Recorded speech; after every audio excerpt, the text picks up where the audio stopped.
Hello students, हमारा topic चल रहा है समावयवता। हमारे सिलेबस में संरचनात्मक समावयवता विस्तार से दे रखी है और उसका हमने अध्ययन कर लिया है। समावयवता का दूसरा प्रकार होता है त्रिविम समावयवता। जैसा कि मैंने पहले भी कहा था कि त्रिविम समावयवता को हम अगली क्लास में 12th क्लास में डिटेल से पढ़ेंगे, लेकिन उसकी परिभाषा यहाँ भी पूछी जा सकती है, इसलिए परिभाषा देख लेते हैं। अर्थ क्या है इसका और ये कितने प्रकार की होती है, सिर्फ इतना ही यहाँ बताना है। दो या दो से अधिक ऐसे यौगिक जिनके अणुसूत्र और संरचना सूत्र तो समान होते हैं, परंतु उनके अणुओं में परमाणुओं अथवा समूहों की त्रिविम स्थितियां भिन्न रहती हैं, त्रिविम समावयवी कहलाते हैं तथा इस परिघटना को त्रिविम समावयवता कहते हैं।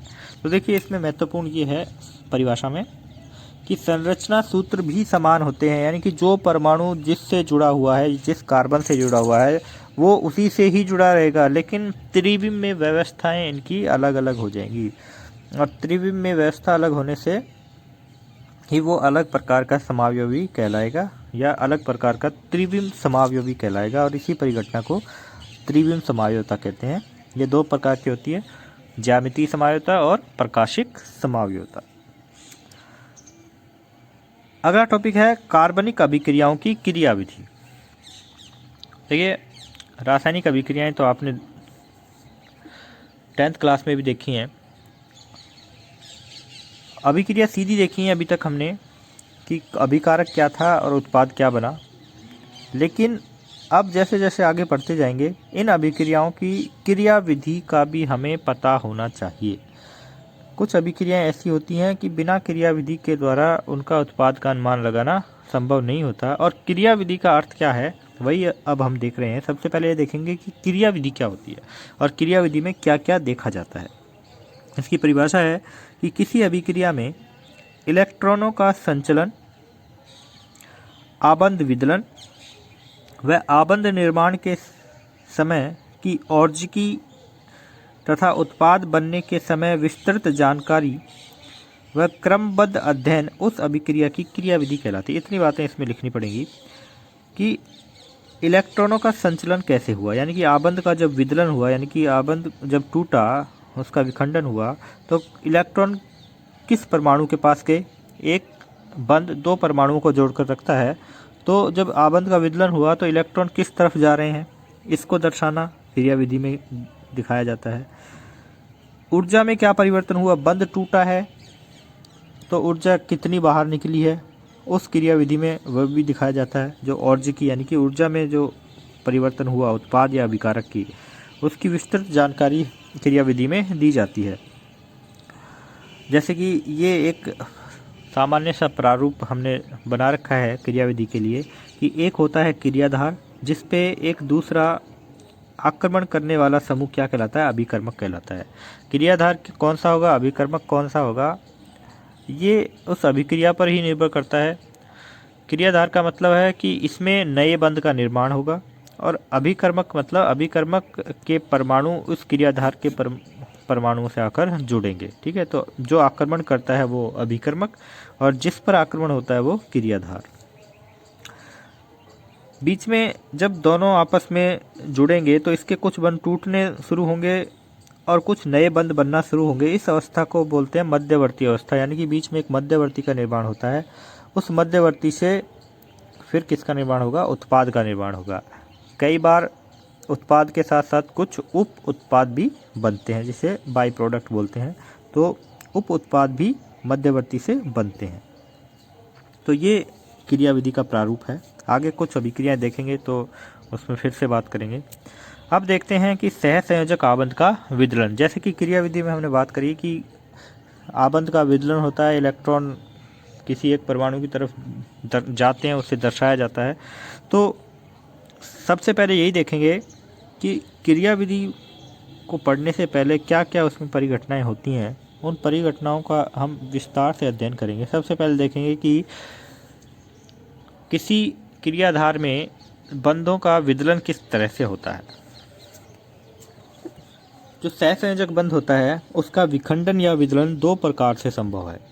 एक तो है समापघटनी विदलन और दूसरा है विषम अपघटनी विदलन। सबसे पहले देखेंगे समापघटनी या समांश बंध विखंडन किसे कहते हैं। जैसा कि नाम से ही पता चल रहा है कि दो परमाणुओं के बीच जो सहसंयोजक बंध होता है, देखिए हमें पता है कि सहसंयोजक बंध दो इलेक्ट्रॉनों के आपस में साझेदारी से बनता है। यानी कि ये जो सहसंयोजक बंध है ये इस परमाणु का एक इलेक्ट्रॉन है यहाँ और इस परमाणु का एक इलेक्ट्रॉन है। इसको मैं इस तरह से दिखा सकता हूँ, आर एक्स के लिए ये आर है और ये कोई दूसरा परमाणु एक्स, इनके बीच में ये इस तरह से ये सहसंयोजक बंध बना है। इस बंध का मतलब ये है, ये बंध इसका मतलब है कि दो इलेक्ट्रॉनों की साझेदारी हुई है। तो साझेदारी का मतलब इन दोनों इलेक्ट्रॉनों को ये परमाणु भी उपयोग कर रहा है और ये भी उपयोग कर रहा है। तो ये जो बीच में क्या बन गया है, बंध बन गया है।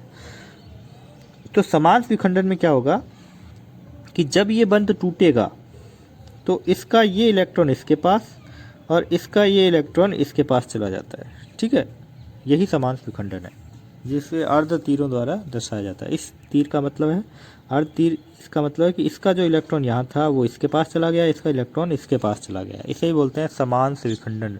बराबर की भागीदारी हुई थी, टूटते समय भी दोनों को अपने अपने इलेक्ट्रॉन बराबर मात्रा में बांट दिए हैं, इसे ही समांश विखंडन बोलते हैं। दोनों परमाणु अलग भी हो सकते हैं समांश विखंडन में और दोनों एक जैसे भी हो सकते हैं। ज़्यादातर समांश विखंडन की क्रिया ताप या प्रकाश की उपस्थिति में होती है और विखंडन के बाद इन परमाणुओं के ऊपर एक एक अयुग्मित इलेक्ट्रॉन दिखाई देता है जिसे हम इस डॉट के द्वारा दर्शा देते हैं।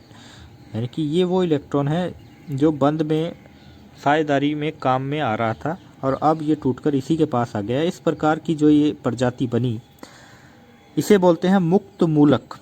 समांश विखंडन के बाद मुक्त मूलक प्राप्त होते हैं और उन मुक्त मूलकों पर जो इलेक्ट्रॉन है वो बिंदु के द्वारा दर्शाया जाता है। तो मुक्त मूलक क्या होंगे? परमाणु या परमाणुओं का समूह जिस पर विषम या एक अयुग्मित इलेक्ट्रॉन होता है मुक्त मूलक कहलाता है। ये बहुत ही क्रियाशील प्रजाति होती हैं क्योंकि वो अयुग्मित इलेक्ट्रॉन जो दिखा रखा है हमने बिंदु के द्वारा, ये तुरंत ही किसी के साथ जुड़कर साझेदारी करना चाहता है। फिर भी मुक्त मूलक का स्थायित्व हम देखते हैं कि कौन सा मुक्त मूलक दूसरे से थोड़ा ज़्यादा देर तक सरवाइव कर सकता है, ज़्यादा देर तक स्थायी रह सकता है। वैसे तो अस्थायी हैं सारे ही मुक्त मूलक, लेकिन फिर भी इनका स्थायित्व का क्रम हम देखते हैं एल्किल मुक्त मूलकों में। और मुक्त मूलक प्राथमिक, द्वितीयक और तृतीयक तीन प्रकार के होते हैं, जिनमें तृतीयक मुक्त मूलक जो होते हैं वो सबसे ज़्यादा स्थायी होते हैं।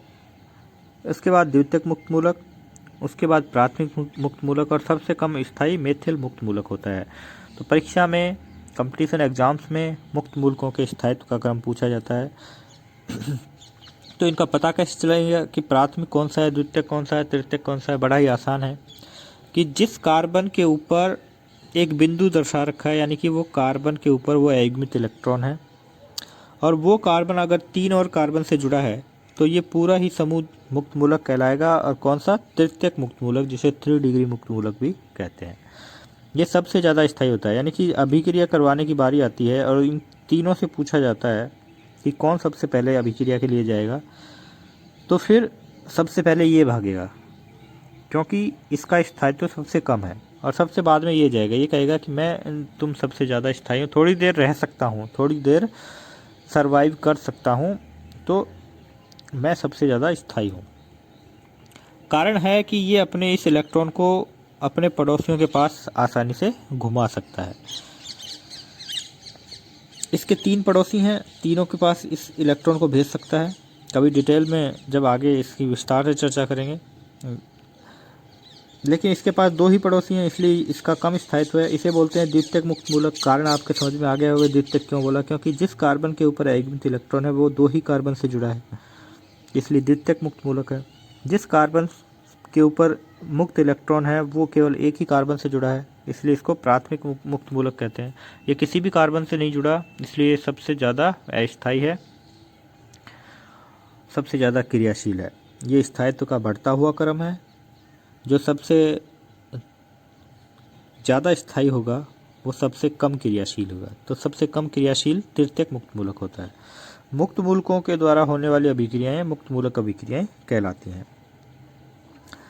ये तो था समांश विखंडन, जिनके द्वारा मुक्त मूलक बनते हैं, मुक्त मूलक क्रियाशील होते हैं। मुक्त मूलकों की क्रियाशीलता का क्रम हमने देख लिया है। इसके बाद दूसरे प्रकार का अपघटन है विषम अपघटनी विदलन, जिसे विषमांश विखंडन भी हम बोलते हैं। समझ ही गए होंगे कि इसमें जो सहसंयोजक बंध के इलेक्ट्रॉन हैं उनका बंटवारा है वो बराबर मात्रा में नहीं होता। बंध के दोनों इलेक्ट्रॉन किसी एक परमाणु के ऊपर चले जाते हैं। इस बंध विखंडन में बंदी इलेक्ट्रॉन समान रूप से न बंटकर अधिक विद्युत ऋणी बंदी परमाणु पर चले जाते हैं। और देखिए ये ज़्यादातर उन बंधों में होता है जिन बंधों के जो परमाणु हैं उनकी विद्युत ऋणताओं में अंतर होता है। जैसे कि ये है CH3Br, Br और कार्बन के बीच ये सहसंयोजक बंध है।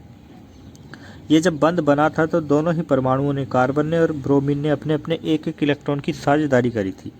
लेकिन जब ये बंध टूटता है तो ये इस बंध के दोनों इलेक्ट्रॉन किसके पास चले जाते हैं? Br के पास चले जाते हैं, क्योंकि Br की विद्युत ऋणता कार्बन से ज़्यादा होती है, ब्रोमीन की विद्युत ऋणता कार्बन से ज़्यादा होती है। तो इस कारण बंध के इलेक्ट्रॉन दोनों Br के ऊपर चले गए। तो इसे बोलते हैं विषमांश विखंडन, यानी कि समान रूप से टूटते समय इलेक्ट्रॉनों का बंटवारा नहीं हुआ है। और जब विषमांश विखंडन होता है तो दो तरह के आयन बनते हैं, एक धनायन एक ऋणायन। बंध के दोनों इलेक्ट्रॉन जिस परमाणु पर जाते हैं वो बन जाता है ऋणायन और दूसरा बन जाता है धनायन। सबसे पहले देखते हैं कार्ब धनायन। धनायन के आगे कार्ब लगा है, इसका मतलब ये है कि कार्ब धनायन का सीधा सा अर्थ हुआ कि ऐसी प्रजाति या स्पीसीज जिसमें कार्बन के ऊपर धनावेश होता है कार्ब धनायन कहलाती है। समझ गए? इसे कार्बोनियम आयन भी कहा जाता है। किसी बंध के विषमांश विखंडन से प्राप्त धनावेशित स्पीसीज जिसमें कार्बन पर षष्टक होता है, कारण षष्टक का मतलब है कि 6 ही इलेक्ट्रॉन पाए जाते हैं। प्रत्येक परमाणु अपना अष्टक पूरा करना चाहता है, 8 इलेक्ट्रॉन अपने बाह्यतम कोश में रखना चाहता है। लेकिन जो कार्ब धनायन होते हैं उसमें जिस कार्बन के ऊपर धनावेश होता है उस कार्बन के बाह्यतम कोश में 6 ही इलेक्ट्रॉन होते हैं, यानी कि षष्टक ही उसमें पाया जाता है। या फिर सीधा कह सकते हैं जिनमें धनावेशित कार्बन होता है। ऐसी स्पीसीज जिसमें धनावेशित कार्बन होता है कार्ब धनायन या कार्बोकैटायन कहलाता है, जिसे R+ से प्रदर्शित करते हैं। ऐसा कार्बन जिसके ऊपर धनावेश होता है उस कार्बन से जुड़े परमाणु की जब आकृति की बात करेंगे तो आकृति समतल त्रिकोणीय होती है और उस कार्बन से बंधे सभी परमाणुओं के बीच में बंध कोण 120 डिग्री का होता है। और वो जो कार्बन है उस कार्बन की संकर्ण अवस्था sp2 होती है। संकर्ण अवस्था में के लिए हम आगे भी बात करेंगे कि संकर्ण क्या होता है। यहाँ आपको शॉर्ट में बता देता हूँ कि जब परमाणु कक्षक आपस में मिश्रित होकर समान ऊर्जा और समान आकृति के कक्षक बनाते हैं उसे संकर्ण बोलते हैं। और जितने परमाणु कक्षक आपस में मिश्रित होते हैं वही उसकी संकरित अवस्था होती है। तो इस कार्बन में एक S कक्षक और 2 P कक्षक आपस में मिश्रित होते हैं, इसलिए P के ऊपर 2 लिखा है। तो इस कार्बन में sp2 संकरण पाया जाता है और 3 नए संकरित कक्षक बनते हैं sp2, एक ये है, एक ये है और एक ये है। तीनों ही sp2 संकरित कक्षक हाइड्रोजन के साथ बंध बनाकर समतल त्रिकोणीय व्यवस्था इस प्रकार से बना लेते हैं। और इस कार्बन का एक असंकरित P कक्षक, यानी कि आपको पता है कि P जो कोश उपकोश है वो उसमें 3 कक्षक पाए जाते हैं, px, py और pz। उसमें से 2 ही P कक्षक संकरण में भाग ले रहे हैं, जो एक बच गया वो खाली P कक्षक डंबलाकार होता है, वो इस तरह से हम प्रदर्शित कर देते हैं। तो देखिए ये 3 तो sp2 संकरित कक्षक हैं जो त्रिकोणीय समतलीय आकृति में व्यवस्थित हो गए हैं, और एक ये वाला जो कक्षक है ये खाली P कक्षक होता है जिसको हम कार्बन के ऊपर और नीचे डंबल के या 2 लोब के द्वारा दर्शाते हैं। तो ये है CH4 कार्ब धनायन की आकृति। ठीक है, आगे भी हम इस पर बात करेंगे, कार्ब धनायन का स्थायित्व देखेंगे और फिर कार्ब ऋणायन की बात करेंगे अगले वीडियो में। धन्यवाद।